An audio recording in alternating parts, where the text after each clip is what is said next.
So, you've finally made the brilliant decision to jump into the vast world of tabletop role-playing games. Welcome to the best hobby in the world. But what is a role-playing game and how do you, well, play? My name is Ellinor and today we'll go through the very basics so you can get started in no time.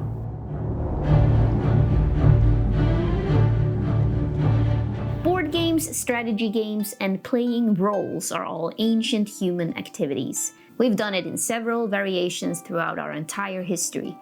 But the war games with fantasy elements that most people today think of when talking about tabletop role-playing games, or TTRPGs if you're cool, they started developing already in the 1970s and 80s.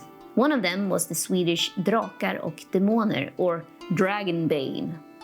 It was so popular that Free League just released a brand new version of the game.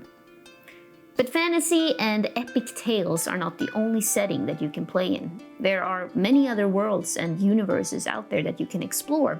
You can play a soldier in a space adventure, an angsty teenager in the 80s, a detective in the mythical North during the 19th century. There are even games set in popular TV shows and movies.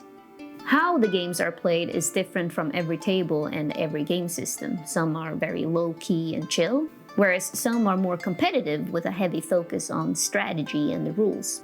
It's up to the players, of course, how they prefer their game, but most people would like to find a combination of the two. In general, most TTRPGs have a group of people where one person is the person who leads the others through some sort of adventure. That person is usually called the Game Master. The Game Master's role is to describe the world of where the game is set and portray the people and the other beings that the players might encounter in that world, also known as non-playable characters or NPCs. Some NPCs might be really freaking evil and horrible, and that could lead to a conflict, a fight.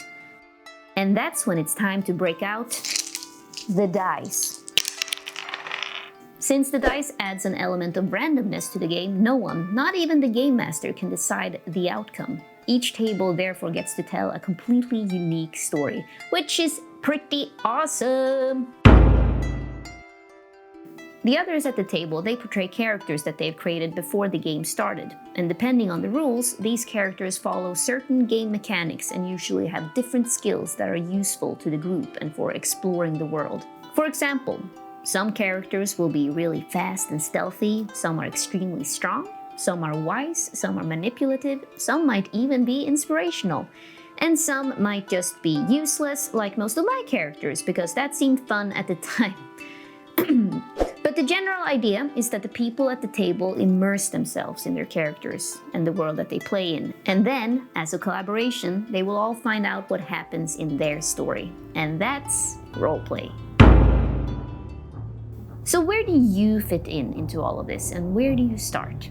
The most straightforward option is to ask your friends if they'd be interested in playing with you. Pick a day, grab something tasty to eat, and start exploring. Free League offers many starter sets that can get you started in less than an hour of preparation. On Free League's website, you can also find links and tools for finding groups to play with. There are also several conventions and events happening all over the world every year where professional game masters will host tables that's open to everyone. Also, make sure to check out your local game store. They typically have a list of events where you can meet fellow role players and get a game going. I hope this brief introduction has piqued your interest and that you're ready to jump in. And please make sure to check out our other videos to get an even deeper dive into the world of tabletop role-playing games. Happy gaming, everyone!